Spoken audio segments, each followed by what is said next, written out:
Kemudian juga harus memakai kacamata ya, spek atau Google, kacamata praktikumnya, dan harus memakai sarung tangan saat memegang atau melakukan praktikum, gitu ya. Yang bertujuan tidak hanya untuk melindungi kalian, tapi juga untuk memastikan bahwa zat-zat ataupun materi-materi yang akan kalian kerjakan itu tidak terkontaminasi dengan tangan kalian sendiri gitu ya. Jadi sebenarnya memakai PPI ini tujuannya ada dua arah. Untuk keselamatan kalian sendiri dan juga untuk memastikan tidak ada kontaminasi dari kalian ke materi-materi praktikum kalian gitu ya.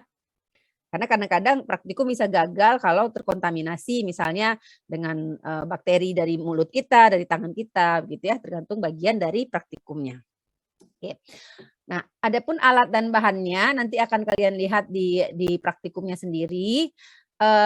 Sebenarnya praktikumnya kita memakai enzim apa saja boleh gitu ya, tapi kebetulan praktikum kali ini kita akan memakai enzim lisozim. Lisozim itu merupakan salah satu protease juga ya. Nanti kalian bisa lihat sendiri, kemudian bahan-bahannya dan segala macam. Kemudian ada tahapan persiapannya untuk masing-masing praktikumnya. Ya, kalian harus mempersiapkan larutan enzim dengan konsentrasi yang berbeda. Nah, ini poin 1 sama 2, di 12, maaf. Ininya poin 1 sama 2 ini kalian harus membuat perhitungannya. Ya, nanti di laporannya akan kalian buat perhitungannya, karena enzim yang disediakan adalah masing-masing 1%. Ya, enzimnya 1%, susunya 1%. Bagaimana kalian membuat pengenceran, ya? Jadi itu tahap persiapannya harus dibuat di laporannya nanti, ya, membuat pengenceran dengan konsentrasi yang berbeda ini. Kok pengenceran tripsinnya, kok tripsin ini lisozim protease. Sorry, maaf sekali. Enzim ya. Kemudian membuat larutan susunya begitu ya, dengan konsentrasi yang berbeda. Untuk larutan buffer, larutan pH itu sudah disiapkan. Kita akan menggunakan pH 4. Ini saya edit sedikit sambil berjalan ya, pH 7. Jadi lebih sedikit karena kalau enggak kelamaan videonya. Ya, jadi ada 3 pH yang berbeda ya, dengan keasaman yang berbeda. Jadi akan ada pH yang asam, yang netral, dan juga yang basah gitu ya. Nanti kalian lihat, ini sudah disediakan, jadi nggak usah dihitung lagi. Nah, analisis hasilnya, kalian harus memplotkan hasil pembacaan nanti dalam bentuk grafik, ya, dalam bentuk grafik. Nah, ini akan ada nilai tambahan buat yang bisa menghitung gradien, gitu ya. Ini sebenarnya gradien ini penting untuk melihat bagaimana laju reaksi enzimatisnya, gitu ya. Tapi kalau kalian membuat plotnya saja sudah dapat nilai, cuman kalau ada gradiennya akan mendapatkan nilai yang penuh. Jadi yang kami nilai nanti hanya bagaimana perhitungannya, bagaimana plot pembacaannya, dan gradiennya 3. Ya, nilai penuh kalau dijawab semua dengan benar. Kalau misalnya ada yang gradien yang nggak bisa dijawab, nggak apa-apa, dapat nilai juga, tapi nilai sedikit berkurang ya, karena ini yang paling penting, gitu ya. Nah, percobaannya ada 4 tadi ya. Yang pertama efek temperatur, efek pH, kemudian yang ketiga efek konsentrasi enzim dan konsentrasi substrat. Oke. Percobaan temperatur. Nah, ini nanti akan dijelaskan di video praktikumnya. Hanya saja saya ingin ingatkan bahwa pembacaannya ini adalah dengan menggunakan panjang gelombang 420. Kita akan menggunakan alat spektrofotometer. Saya nggak tahu apa kalian sudah pernah menggunakan alat ini di praktikum sebelumnya? Apa sudah ada Bu Sofia di praktikum misalnya mikrobiologi atau praktikum lain mereka memakai alat ini? Mungkin di mikrobiologi ya. Apa kalian udah masuk praktikumnya atau belum? Gimana? Mestinya di mikrobiologi. Izin dokter belum, Dok. Iya. Udah, Zarfan? Belum. Kalau belum nggak apa-apa, malah lebih bagus. Nanti kalian nggak mesti dicantumkan di laporan ya. Laporan nggak akan perlu pakai begini-begini, hanya cukup laporan biasa sama hasil. Cuman kalian baca tentang spektrofotometer. Jadi spektrofotometer ini adalah alat yang membaca absorbans, yang membaca absorbans dari suatu larutan. Ini sebenarnya harus ada satu kuliah sendiri sih, tapi saya nggak akan menjelaskan lebih panjang. Intinya Jadi dalam larutan itu misalnya air kan tidak ada apa-apa gitu ya. Kalau kita masukkan, kalau kita berikan cahaya dengan panjang gelombang tertentu, kan ada yang diabsorb oleh air kan ya, panjang gelombangnya kan. Kemudian yang keluar dari air cahayanya, nah itulah yang akan diukur oleh spektrofotometer. Nah, kalau di dalam air itu ada molekul-molekul lain yang mengabsorb atau mengabsorb cahaya, maka cahaya yang keluar akan berkurang gitu ya.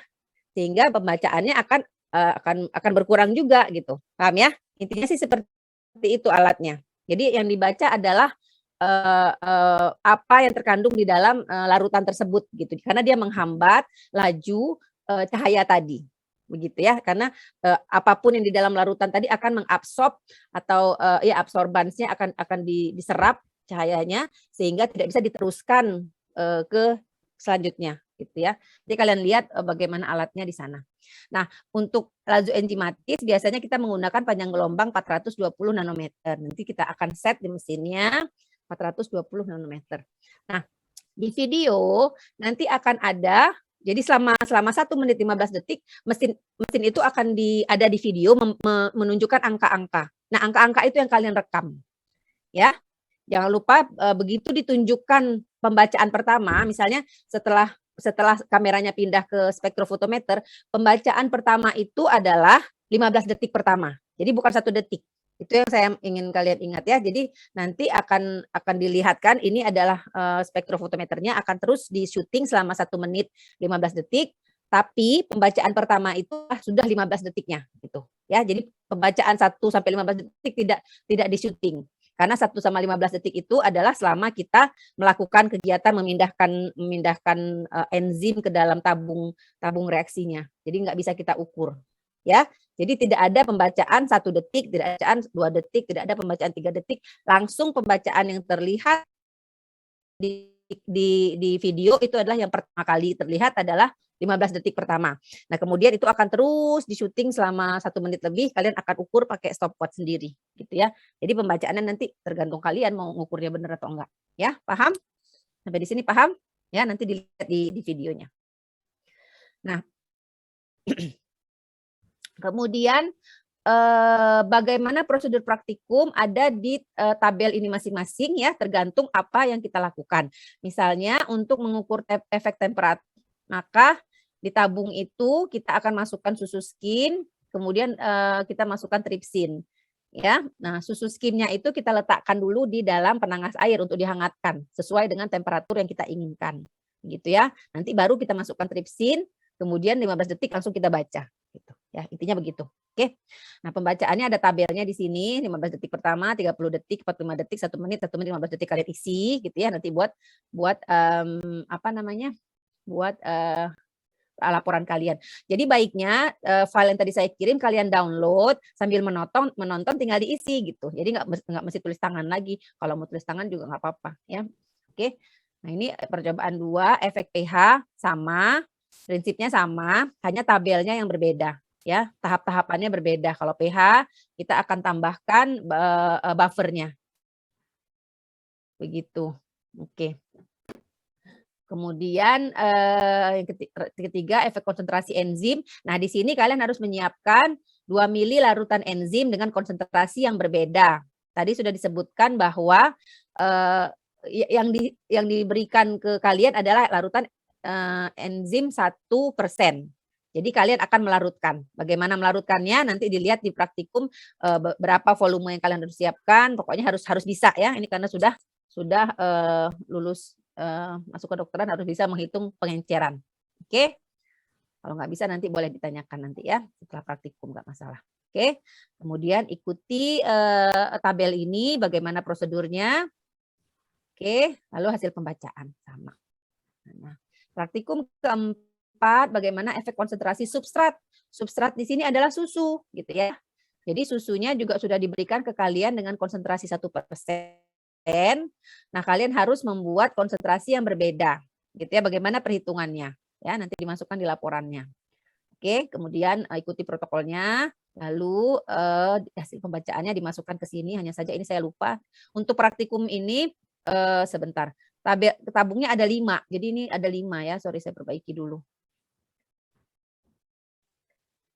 Ya.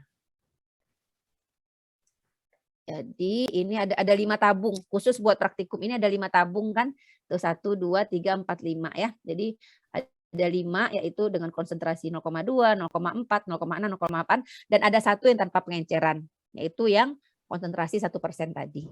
Ya. Oke, nah seperti ini. Ya. Baik, itu saja dari saya. Ada yang ingin ditanyakan?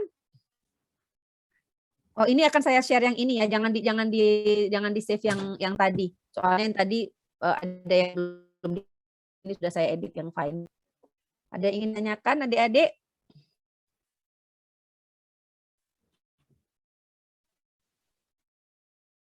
Belum jelas karena belum lihat videonya mungkin dokter Nanda. Nanti dilihat aja, boleh diulang-ulang, nggak apa-apa kan, praktikumnya 3 jam ya waktunya. Kalau memang diperlukan saya akan standby selama 3 jam, nggak masalah kalau ada yang ingin ditanyakan. Kalaupun misalnya pas saya off boleh di chat, nanti saya online lagi gitu. Mudah-mudahan sinyal internet saya di HP cukup kuat buat stay lama.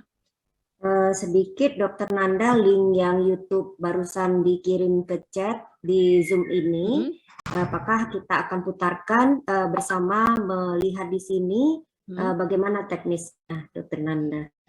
Nah, kalau memang mau diputarkan bersama boleh, cuman saya takut kalau saya pakai HP kan buffer, nggak akan kuat internet saya buat sharing. Gitu ya.